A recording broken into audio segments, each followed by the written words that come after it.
My ex-wife learned I was on a date with her sister 1 year after our divorce. The next day, she turned up without warning saying, "We need to talk, right now." I never thought a text message could feel like a punch to the gut.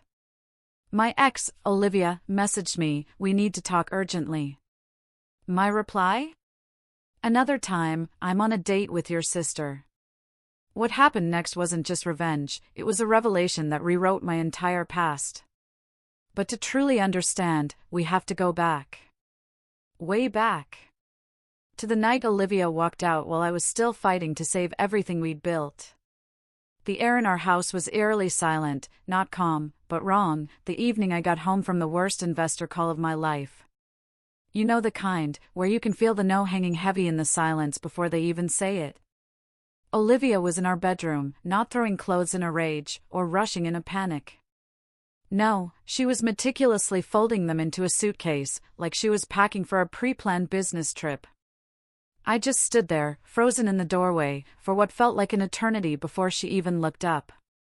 When she did, her face held that chilling, detached expression I'd seen when she talked about firing someone from her art studio.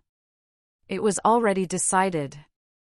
"I want a divorce," she said, her voice devoid of emotion, so calm, so final. It hammered home that this wasn't an argument, not something we could fix over coffee. The next morning, I tried again. Why? What happened? What changed? She stopped folding a sweater, looked at me as if I was genuinely stupid for not understanding. She said the startup was failing, that I'd been failing for months. That she married a man with ambition and potential, not someone who couldn't even secure basic funding in a tech boom. I reminded her about the student loans I'd paid off, $60,000 that took 3 years of my previous salary, and the 2 years I'd financially propped up her art studio when it was bleeding money. She just refused to admit it wasn't working. Then, that look again, something close to pity, as she delivered the line that cut deeper than anything else, "I'm married potential, not failure." That sentence, it hit different. It meant she'd been evaluating me like an investment all along, not loving me like a husband. I asked if there was someone else. "No," she said. But the pause, just a half-second too long before the word came out, told me everything I needed to know. She was lying. Looking back, it was all there, her distance for months, late nights, vague plans, constantly checking her phone with that guilty look. But I'd been too buried in trying to save the company to connect the dots. She finished packing, zipped the suitcase, and walked past me without a touch, without a word of apology, without even a hint that this hurt her. I heard her car start, then fade down the street. I was alone in a house that suddenly felt 3 times bigger, and completely empty. I spent that night on the couch with a bottle of bourbon I'd been saving for our funding celebration, drinking alone, replaying every moment of our relationship. Trying to pinpoint the exact moment she stopped seeing me as a partner and started seeing me as a liability. That's the thing about betrayal, it doesn't just hurt in the moment. It rewrites your entire history. Makes you question every smile, every kiss, every time she said she believed in me. I remembered her bragging about my company at parties, introducing me as a founder and entrepreneur. It hit me then, she wasn't proud of me. She was proud of what I represented to her friends. The next morning, I dragged myself to the office. My marriage was over, but I still had a company to save. I walked in to find Ethan, my co-founder and supposedly my best friend since college, sitting at the conference table. Laptop closed, hands folded, like he was about to deliver bad news at a funeral. He told me he was leaving. Accepted a position at a competitor. "Not personal," he said, "but I need stability." He couldn't keep working on something that might not exist in 6 months. I asked how long he'd planned this. "Over a month," he admitted. He'd been interviewing while I was begging investors for more time, burning through my savings to make payroll. He called it a business decision, hoped I'd understand. I wanted to punch him. Instead, I just nodded, told him to take his stuff and go. Within 2 hours, he was gone. I sat in an office that once had 4 desks, now just one, staring at code I barely understood. Ethan was the technical guy, I was the business guy. Without him, I wasn't even sure what I was anymore. I called David, my lawyer for business incorporation, and told him I needed help with the divorce. He recommended Sarah Reed, who specialized in high-stakes separations and worked on contingency. Sarah was exactly what I needed, cold, strategic, utterly uninterested in my feelings. Perfect, because I had no energy to be coddled. She told me Olivia wanted half the business, half the savings, the house, and a car, everything but my laptop and the debt. I told Sarah I'd give up everything except the company. I needed that business, even failing, because it was the only thing left that proved I wasn't completely worthless. Sarah made it happen. Olivia got the house, the car, most of the savings. I got the company, and about $15,000 in credit card debt. The divorce was final 6 weeks later, fast for Florida standards. I signed papers in Sarah's office, Olivia signed remotely. She couldn't even be bothered to show up. After that, I was technically homeless. Gave up the house, couldn't afford rent. I lived out of my car for a week, then rotated through friends' couches, never staying more than 3 nights. I didn't want to be a burden. The company was barely surviving. 2 clients, just enough to cover server costs. I was working 16-hour days, trying to build something sustainable from the wreckage. The technical work was the hardest. I taught myself everything Ethan used to handle, watching coding tutorials until my eyes burned, outsourcing the complex stuff to freelancers, eating into what little profit I made. I stopped going to networking events. Couldn't stand the questions about the business, or where Olivia was. Couldn't stand the pity in their eyes when they figured out both answers. One night, sleeping in my car outside a coffee shop with free Wi-Fi, trying to finish a proposal, I got a text from Chloe, Olivia's younger sister. I'd always liked her, but we barely knew each other. "Hey, I heard what happened and I have a couch if you need one." No strings attached. I almost didn't respond. Figured Olivia sent her to check on me, or report back. But I was exhausted, desperate, and the offer sounded genuine. I texted back, "Are you sure?" She sent her address with, "Come over. I'm making pasta." It was such a normal, human thing to say that I almost cried right there in the parking lot. I drove to her apartment that night with everything I owned in 2 duffel bags and a laptop case. When she opened the door, she didn't hug me, didn't ask how I felt, didn't do any of the emotional labor I was dreading. She just stepped aside and said, "Couch is yours. Bathrooms down the hall. Dinner in 20 minutes." It was exactly what I needed. Living with Chloe felt weird at first. Not because she made it awkward, but because I kept waiting for the other shoe to drop. For her to ask for rent I couldn't pay, or tell me I needed to leave, or worst of all, report back to Olivia about how pathetic I'd become. But none of that happened. After about a week, I realized she genuinely just wanted to help, no agenda. Her apartment was small, maybe 800 square feet, 1 bedroom, 1 bathroom, and a living room that doubled as my bedroom once she cleared off the couch and brought out spare blankets. The place always smelled like cinnamon from her cheap dollar store candles. Art supplies were everywhere, half-finished paintings, sketchbooks, colored pencils scattered. She was an art teacher at a local high school, left early, came back around 4. We developed a rhythm. I'd work from her kitchen table, she'd cook dinner when she got home. Nothing fancy, just pasta or stir-fry, whatever she could make for under $10. We didn't talk much those first few weeks, not because things were tense, but because we were both naturally quiet people. I appreciated that she never pushed me to open up, or process my feelings, or do any of that therapy speak everyone else seemed obsessed with. One night, she came home with groceries. I offered to pay for half.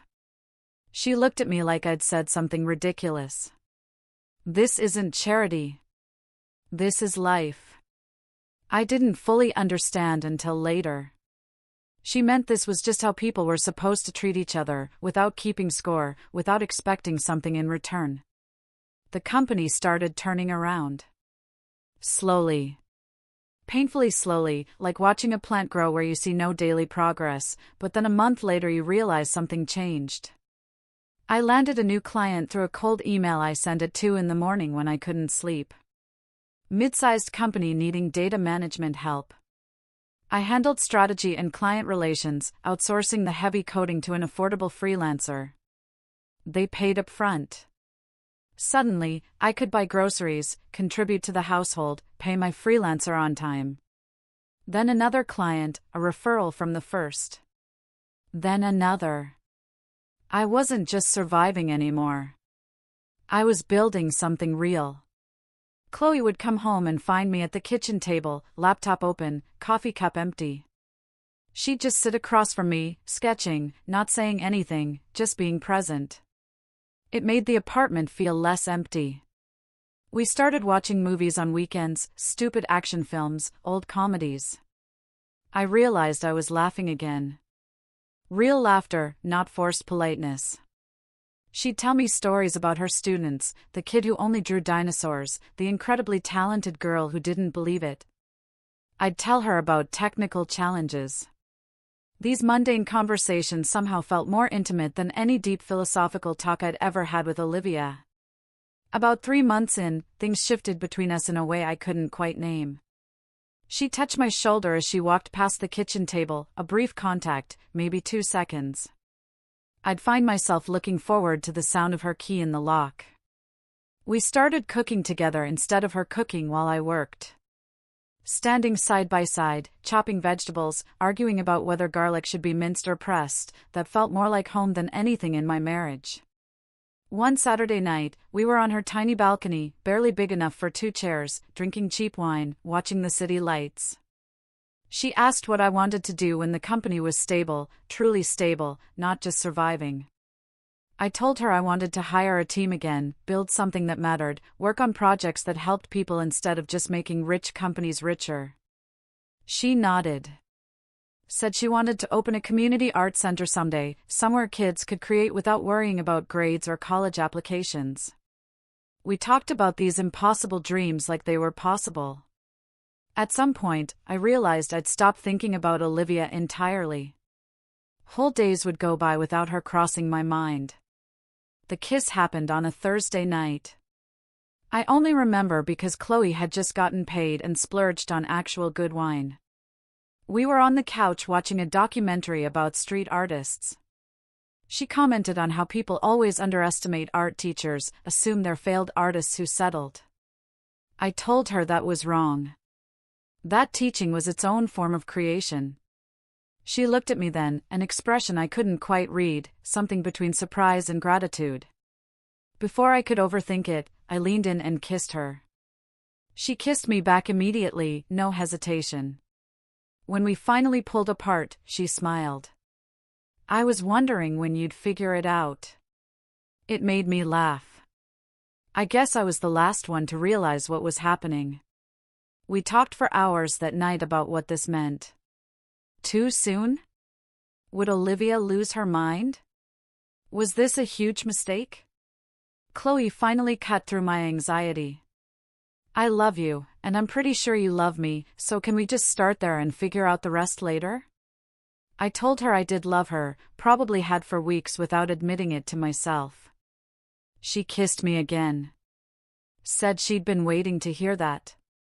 We kept our relationship quiet at first, not out of shame, but because I wasn't ready for the inevitable confrontation with Olivia, and Chloe wasn't ready for the questions and judgment from her family. But we were happy. Solid and real, not performative, just 2 people who genuinely enjoyed each other. The company hit a major milestone about a month later. I signed a contract that would bring in 6 figures over the next year. Enough money that I could finally get my own place. But when I mentioned it to Chloe, she looked almost hurt. It hit me. I didn't want to move out. This small apartment, with its cinnamon candles, art supplies, and shared meals, had become more of a home than the house I'd given up. We decided I'd stay. We'd split rent officially, make it a real partnership. Things were finally stable. Finally good. finally moving in a direction that felt right. And then, that morning, I woke up to Olivia's text, "We need to talk urgently." I stared at it for a solid minute, my stomach dropping.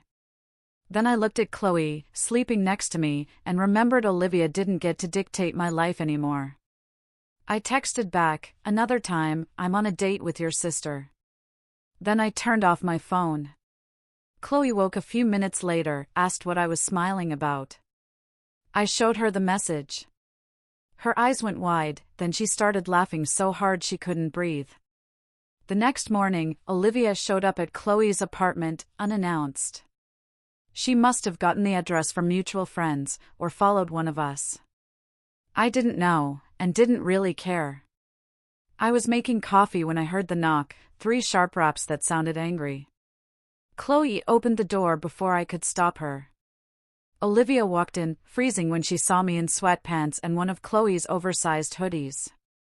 The look on her face was a mix of shock, rage, and something else I couldn't quite identify. She didn't yell or cry. She just stood there, staring at both of us like we were strangers. Finally, she said she needed to talk to me alone. Chloe squeezed my hand and went into the bedroom, closing the door. I sat on the couch, waiting for the balm. Olivia sat across from me, in the same chair where I'd kissed Chloe for the first time. She looked smaller somehow, like the confidence and polish she'd always carried had been stripped away. She told me she'd made a mistake. Leaving me was the worst decision of her life. She'd been seeing Ethan for 4 months before the divorce, and he convinced her I was dead weight, holding her back. My chest tightened hearing his name, not because I was surprised, but because having it confirmed made the betrayal real in a way it hadn't been before. She said Ethan had promised they'd start a life together once I was out of the picture, that he was making 6 figures at his new job and could give her the stability she wanted. But it all fell apart 3 months after our divorce.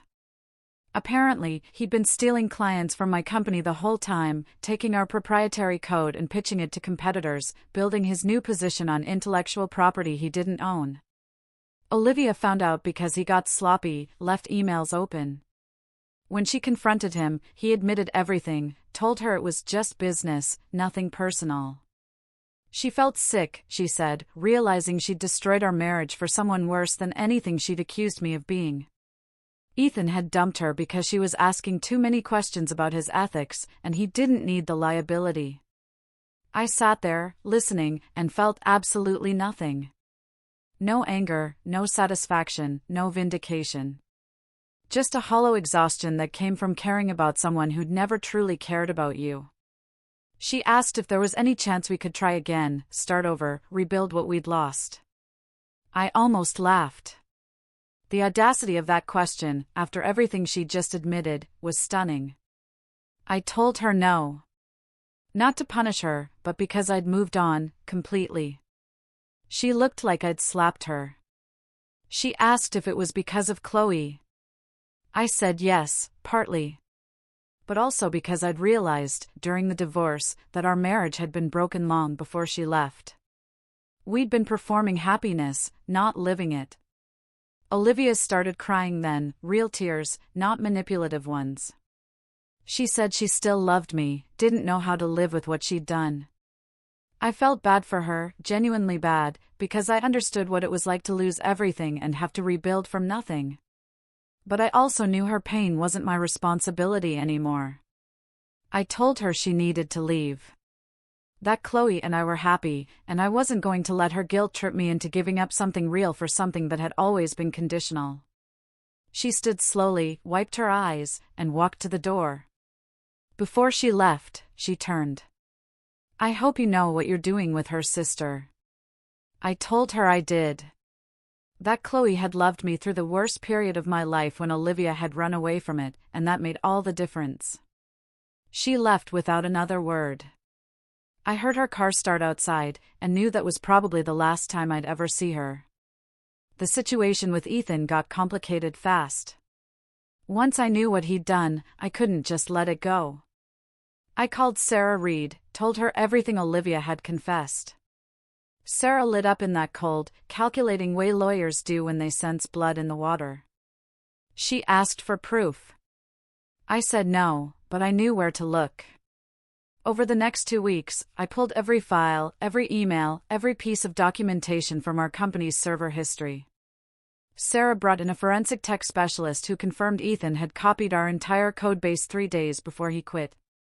We had timestamps showing he'd accessed the files at 2 in the morning, thinking no one would notice. We filed a lawsuit for theft of intellectual property and breach of contract. Ethan's new company settled within a month. They didn't want the publicity of a trial, especially once Sarah made it clear we had ironclad evidence and she was prepared to make this as public and embarrassing as possible. The settlement was substantial enough to pay off all my debt and actually hire a small team. Part of the agreement included Ethan being terminated and barred from working in the tech industry for 5 years. Sarah told me later his reputation was destroyed, that word had spread, and he'd probably never work at that level again. I should have felt victorious. Mostly, I just felt tired, like I'd spent so much energy on people who didn't deserve it. The company stabilized after that, not overnight, but gradually, the way real success usually happens when you're not paying attention to it. I hired 2 developers and a project manager. Moved into an actual office space instead of working from Chloe's kitchen table. Started taking on projects that actually interested me instead of just whatever paid the bills. Chloe and I moved into a bigger apartment together about 6 months after Olivia's visit, a 2-bedroom with a balcony that actually fit furniture, and a second room Chloe converted into a studio. We got engaged on the anniversary of the day I moved into her first apartment, with a ring I'd saved up for over 3 months. Nothing fancy, but something that felt right. Chloe finally told her parents about us a few weeks before the engagement. It was awkward at first, but they came around once they saw how serious we were, and how happy Chloe was. The wedding was small, close friends, Chloe's parents, and some of her students who showed up to celebrate. We didn't invite Olivia, because some bridges are better left burnt. I thought about her sometimes, wondered if she'd found whatever she was looking for. But those thoughts came less and less frequently until they barely came at all. Chloe asked me once if I regretted anything. I told her the only thing I regretted was not meeting her first, not having those years with her instead of Olivia.